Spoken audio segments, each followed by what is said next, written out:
আসসালামু আলাইকুম বন্ধুরা, আজকে একটা কাজ নিয়ে আসছি। এই ফোনটা মডেল হচ্ছে স্যামসং Z18। এর সমস্যাটা অন্যরকম একটা সমস্যা দেখাই আপনাদেরকে। Speaker problem. এটা এখন চার্জে লাগানো নাই, ফোনটা চার্জ থেকে খোলা, ঠিক আছে। আমি একটা প্রবলেমটা আমি আপনাদেরকে দেখাই। এটা চার্জ দিয়ে থেকে খোলা অবস্থায় ফোনটা যদি আমি চালাই, দেখেন সাউন্ডটা এরকমের বাজে বাজে আসে, ঠিক আছে। এই যে আমি মোবাইলের দেখেন, শুনতে পাচ্ছেন। এখন দেখেন, এটা চার্জে লাগাই আমি, ঠিক আছে। তো এই ফোনটা এখন চার্জে লাগাইছি। আবু মাহাজুরা এই বাক্যটা বললেন, দেখছেন, আবু মাহাজুরার মাথার মধ্যে হাত দিয়ে তৃতীয় বাক্য বললেন। এখন সাউন্ডটা ঠিক আছে, শোনা আপনি শোনান, দেখছেন এখন ঠিক আছে। তো হচ্ছে মূলত প্রবলেম।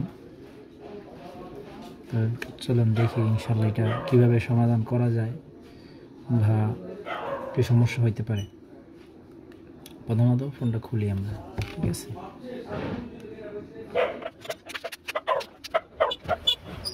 স্বাভাবিক সমস্যা যেটা বুঝে যাচ্ছে যে স্পিকারটা যখন চলাচল যে পাওয়ার প্রয়োজন স্পিকার কেনার জন্য অনেক বেশি প্রয়োজন। যখন এটা চলাচল তখন হয়তো যেগুলো সব বেশি বাইরে যাবে সাউন্ড ঠিক হয়, তাহলে তখন কাছ থেকে মাটিটা পাওয়ার কি হয়, তখন সাউন্ডটা ঠিক হয়। যেমন কোন সময় বেশি খেলা যায়, ফিঙ্গারপ্রিন্ট বেশি বেশি করা যায় যখন খুলতে গিয়ে খেয়াল না রাখার কারণে সঠিকভাবে ফিঙ্গারপ্রিন্ট ছিঁড়ে ফেলা। এখন আবার একটু আমরা লজিকের লাইনটা ভালো করে খুলে একবার লাগাই দেখি, এবার দেখি কী অবস্থা হয়।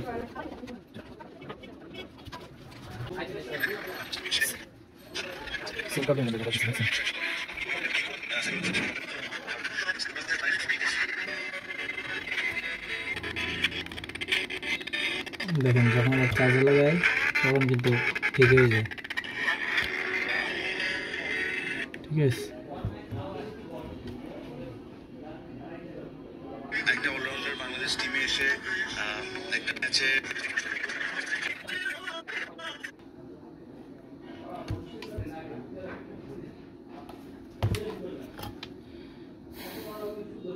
আগে আমরা ভালোভাবে লজিকের রিবনটা দেখব, এরপরে ব্যাটারির যে ফিউজটা আছে, আমাদের যে ব্যাটারির ভিতরে যে থার্মোস্টারটা ব্যবহার করা হয়, ওইটা আমরা খুলে এরপরে জাম্পার করে দেখব, ঠিক আছে। তো প্রথমে আমরা আগে লজিকের লাইনটা চেক দিই সঠিকভাবে, দেখি এখানে কোনো প্রবলেম আছে কিনা।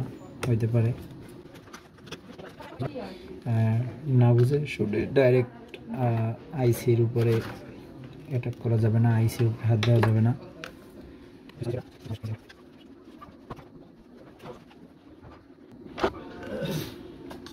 রিবনে তো সমস্যা মনে হইতেছে না।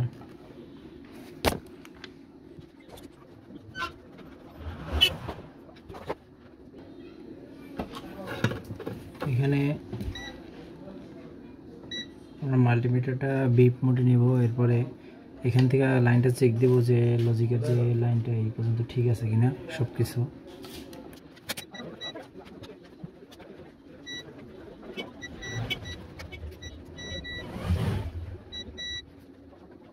লাইনটা এখান থেকে এখানে ঠিকই আছে দেখলাম।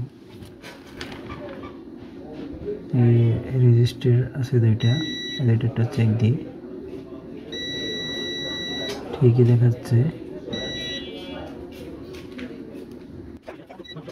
লজিকের সাথে যে লাইন দুইটা আছে সেই দুটো চেক দিই, দুটোও ঠিক আছে। রিবনেও দেখতে পাচ্ছি যে লাইন ঠিক দেখাচ্ছে, সমস্যা মনে হইতেছে না। এটা একটু হালকা ঘষে পরিষ্কার করে দিই। এগুলো অনেক সময় আর কি আপনার নোনা ধরে যায় বা বিভিন্ন ধরনের ফাঙ্গাস জমা হয়, যার কারণে অনেক সময় লুজ কানেকশন দেখা দেয়।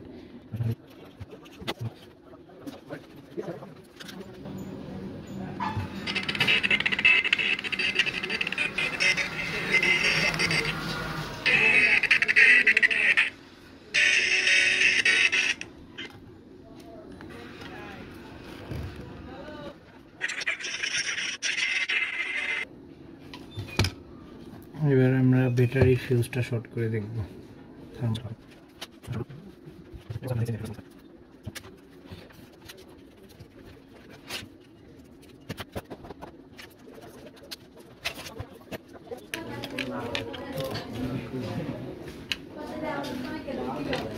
এই হচ্ছে গিয়া আমাদের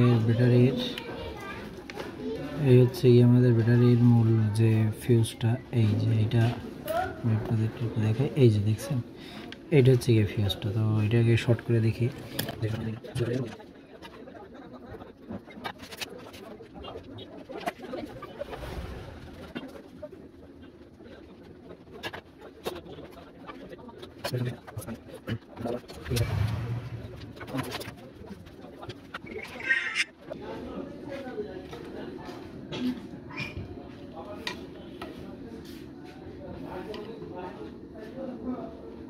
একটা অলরাউন্ডার বাংলাদেশ টিমে এসে দেখেন একটা ম্যাচে বা দুইটা ম্যাচে 5 উইকেট আর 100 করে, আপনি কি ওই প্লেয়ারটা কি ঠান্ডা বেড়ে গেছে সাকিব আল হাসানের সাথে কম্পেয়ার করতে পারবেন? পারবেন না, বিকজ সাকিব আল হাসান এবং ডান ইট ফর 40 একটা সময় পরে সাউন্ড করতো, সেটা আবার করে না। তো এই যে ব্যাটারি ফিউজের যে সমস্যা, এইটার কারণে মারাত্মক সমস্যা দেখা দিতে পারে, যেটা আসলে বুঝতে কষ্ট হয়ে যায় আমাদের টেকনিশিয়ান ভাইদের। তো যদি ভিডিওটা ভালো লাগে অবশ্যই বাংলাদেশ টিমে এসে লাইক করবেন, ভিডিওটা শেয়ার করবেন। ইনশাল্লাহ এখন থেকে নিত্য প্রয়োজনীয় যে ভিডিওগুলো আছে দেওয়ার চেষ্টা করবো ডেইলি। দোয়া করবেন। আসসালামু আলাইকুম।